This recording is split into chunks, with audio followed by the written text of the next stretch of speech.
And one more short video here.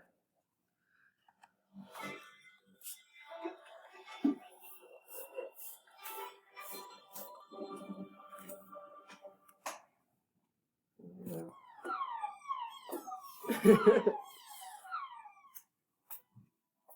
kinetic molecular theory is the theory that all matter is made up of atoms and molecules that are always moving.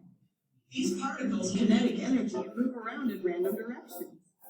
In higher temperatures, the particles have high energy, and in low temperatures, the particles have less energy. The more energy a particle has, the faster it will move. In solids such as ice, the particles hardly move at all and hold a regular pattern because the energy is low and the particles are tightly packed. In liquids such as water, the particles have more energy and the freedom to move around.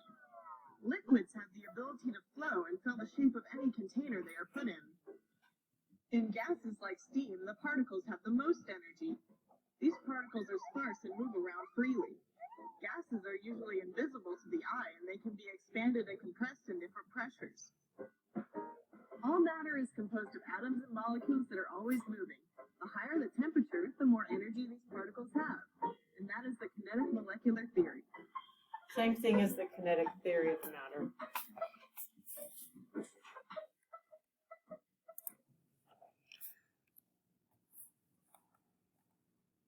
Okay. Okay, I wanna move to the board. I want to talk about our 4 states of matter and phase change.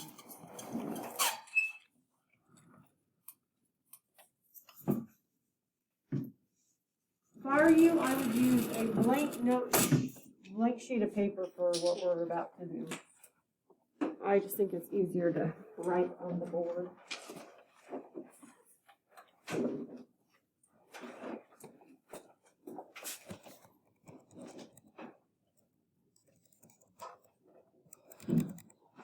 Okay. What are our 4 states of matter? States of matter. Sometimes they call them phases of matter. My cup is what? Solid. The stuff inside of it is? Very good. And the stuff that was produced from the lab inside of the baggie was? A gas. Very good. And there's one left. We don't really see it much around us. Anybody know what it is? It starts with the letter P. Plasma. Very good. That's not blood plasma. Okay, something different.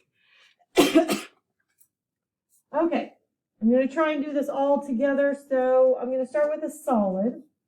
And I'm going to draw a little picture of a solid here and what the atoms would look like in a solid.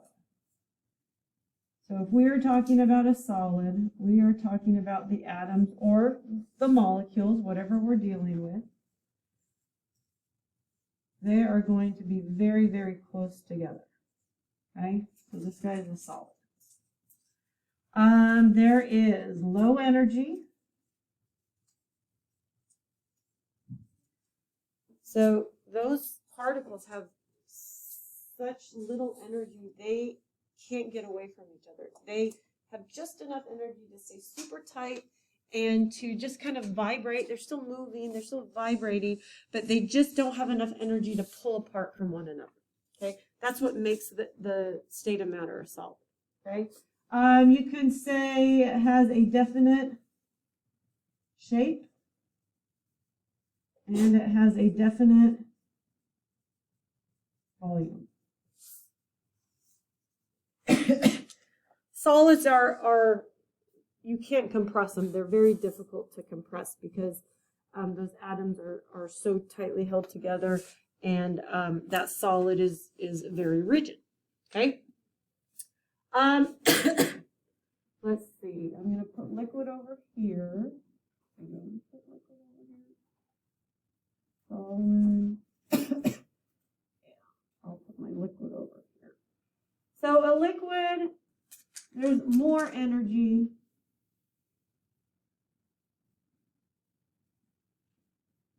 So the particles can, like the video said, can flow, can move over one another. So we'll say medium energy particles flow. In liquids, we have definite volume.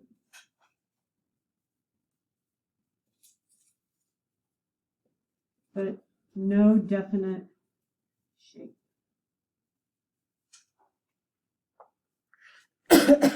So liquids are going to take the shape of whatever container that you put them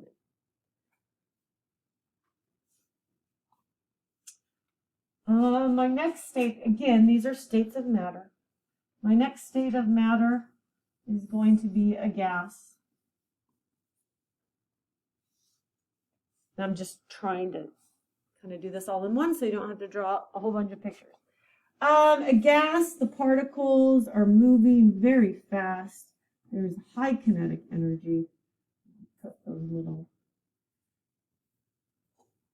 moving very fast.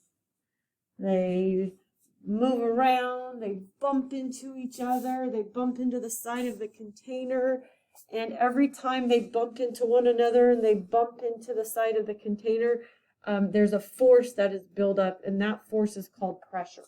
Okay, the higher the pressure, okay, the more chance of the container exploding. So the lab that you guys just did, if I had you guys use more baking soda and more vinegar, okay, and I told you to vigorously shake it up, okay, the likelihood of the pressure that is being built up in that small plastic baggie would be so much that the baggie would actually explode. And I have had that a few times when I very first started doing that lab. The proportions of baking soda and vinegar were a little bit off. So one of the first times we did it, there was so much carbon dioxide produced and so much pressure produced that those baggies were popping like all over the place. I'm like, get to the sink, hurry, move to the sink. Baggies were exploding because there was such a big force that was pressing out on the sides, and that comes from the fast movement of those gas particles bumping into one another, bumping into the sides of the container. So we're going to say this guy has high energy.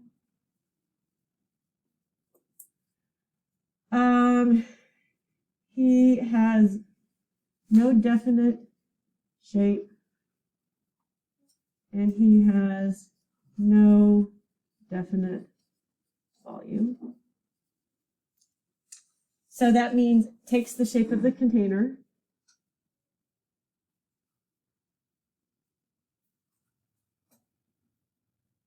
And will fill container completely.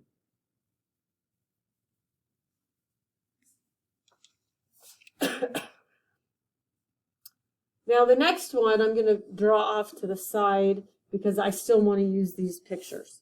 Okay, so the very last one, like Ezekiel said, the last one is plasma. I would say this guy is the highest energy. Now, a lot of times when you hear plasma, people think like lava coming out of a volcano. Plasma is very similar to a gas, okay? So it's got the highest energy. I'm going to put my particles very far away from each other. This, and I'm going to put some positives and negatives floating around because, let's start here. So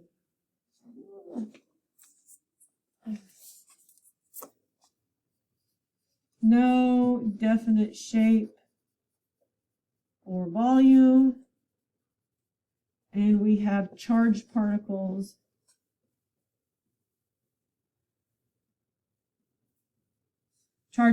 floating around. Now, this is what happens when I talk about charged particles floating around. You've got these atoms flying around, they hit into each other, there's so much energy in plasma, those particles are moving so fast, is when they knock into each other, they'll actually knock their electrons out. So if one atom hits into another atom and sends an electron flying, okay, you've got these negative charges, these negative electrons floating around, and now that the electron has lost, or now that the atom has lost electrons, the atom is now positively charged.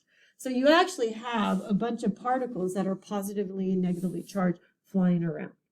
So plasma, that's one big difference between gas and plasma, is first of all the amount of energy, and there's charged particles flying around.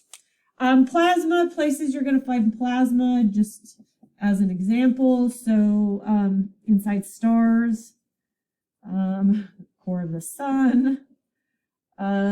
Also, you guys have heard of plasma TVs, right? Okay. And I don't know anything about electronics, but supposedly, in the back, or like in the back of the plasma TV, there's a little tube that contains plasma. So plasma TVs. And also some of those signs, you know, like the blinking signs that say open or Budweiser or something. I don't know. You know what I mean? You know what I mean? The flashing stars, the flashing signs. So neon signs. I think you probably, they're not necessarily neon is in there, but that's what they call them. So those are the big differences. Okay. Like I said, I still want to use gas, liquid, and solid pictures. I don't want to make you guys redraw them, so that's kind of why I put plasma off to the side. So the next thing that I want to, I guess I should have said, I'm recording myself. Okay, so the next thing I want to talk about is I want to talk about phase changes and if energy is put in or taken out. Now, phase changes are just changing the state of matter from one state of matter to another state of matter.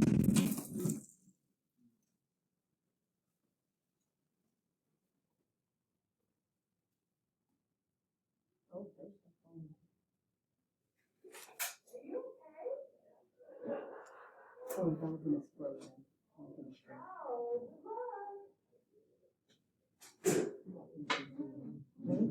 Blowing something up over there. I know, right? Jeez Louise. Wow. Okay, so what I want to look at is I want to look at phase changes. And I'm going to do it in blue. So a phase change is the change in a state of matter. Okay, so if I have something, I'll try and put it like this. If I have something going from a solid to a liquid, what do we call that?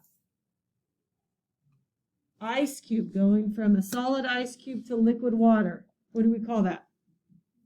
Melting. Very good. That's my first phase change. Melting. Excellent.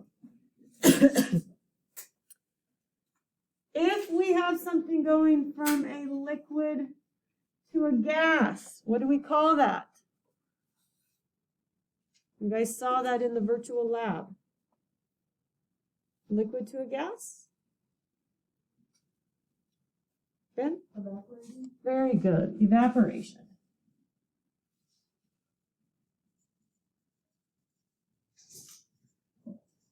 Okay. So this actually has two names. I think I got some ceiling in my eye. Did you too? Oh my gosh.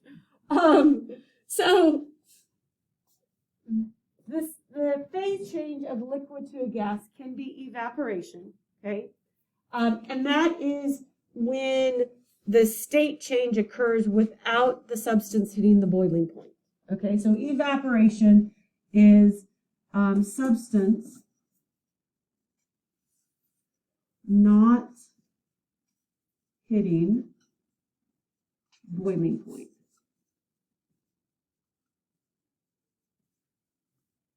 So if I was just to leave my cup of water here for 5 or 6 days and I just left it, it would eventually evaporate. It's going to change from a liquid to a gas, and it's going to do it on its own, okay? However, if I want to get rid of it quicker, like that virtual lab, unbelievably, that's a lab that we actually normally do in class hands-on at separating mixtures lab. So if we ended up, when we got to the point where we had water and salt in our beaker, in our homogeneous solution, we had to put it on the hot plate in order to get rid of the water, okay? We had to boil off the water, so we're left with the salt. So when the substance hits its boiling point, we actually call it vaporization. So I'm going to put this over here, vaporization. So vaporization, it's the same phase change, okay? The only thing is vaporization is the substance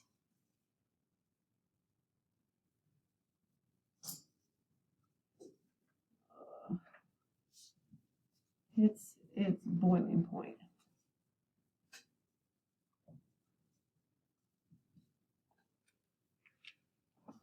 The glue's running out. Okay. This is where it gets a little tough. So if we are going from a gas all the way back to a solid, this one's kind of a tough one. This one is called deposition.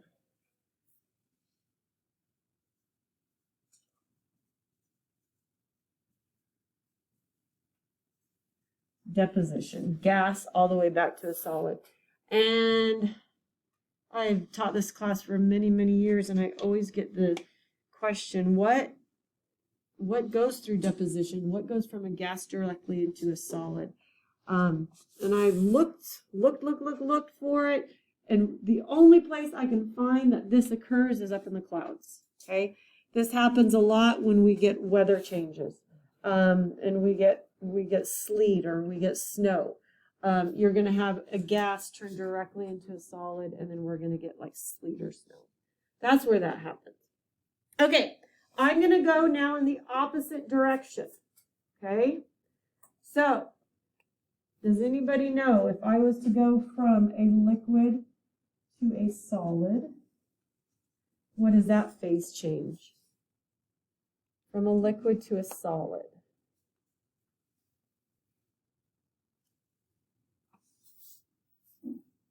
Super easy. Freezing. Very good. That's freezing. Very good. That's freezing. And then if I go from a gas to a liquid, this happens a lot like in the summer if you've got a glass and you pour some very cold water on it, the outside of your glass gets kind of water droplets. Condensation, very good.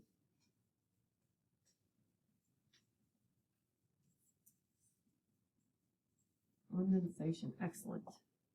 And then again, this one's a little tough. I'm going to get rid of my plasma over here so I got some more room. If I go from a solid directly to a gas, this happens with dry ice. If you've ever gone to a Halloween party and somebody put dry ice in the punch, this is called sublimation.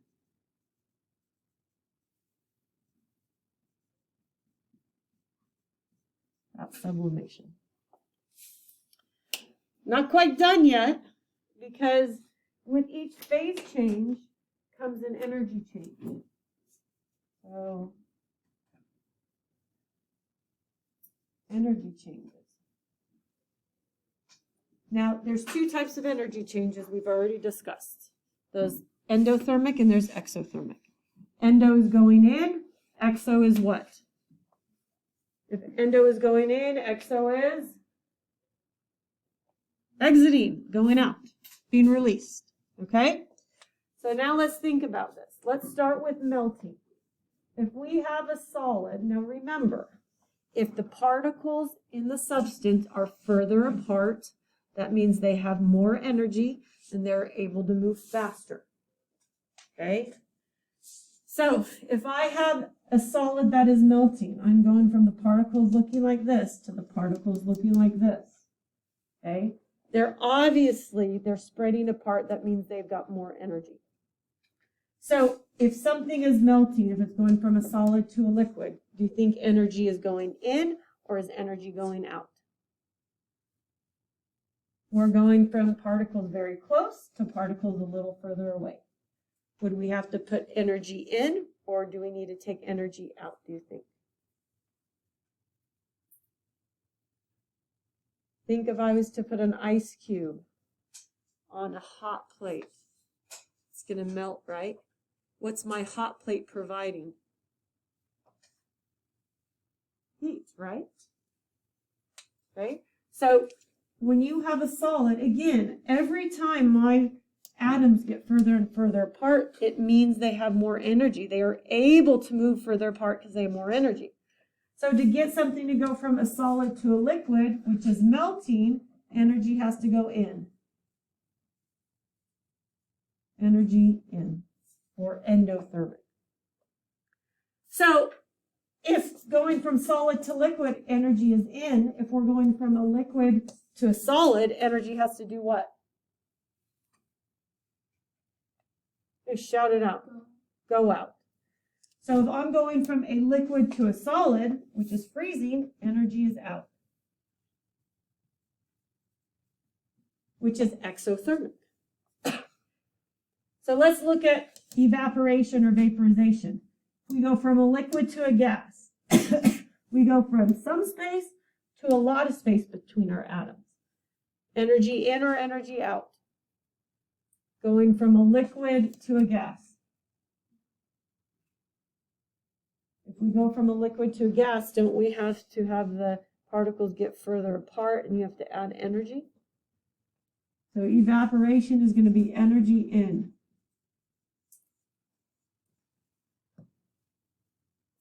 So if we're going in the opposite direction, we're going from a gas to a liquid, right?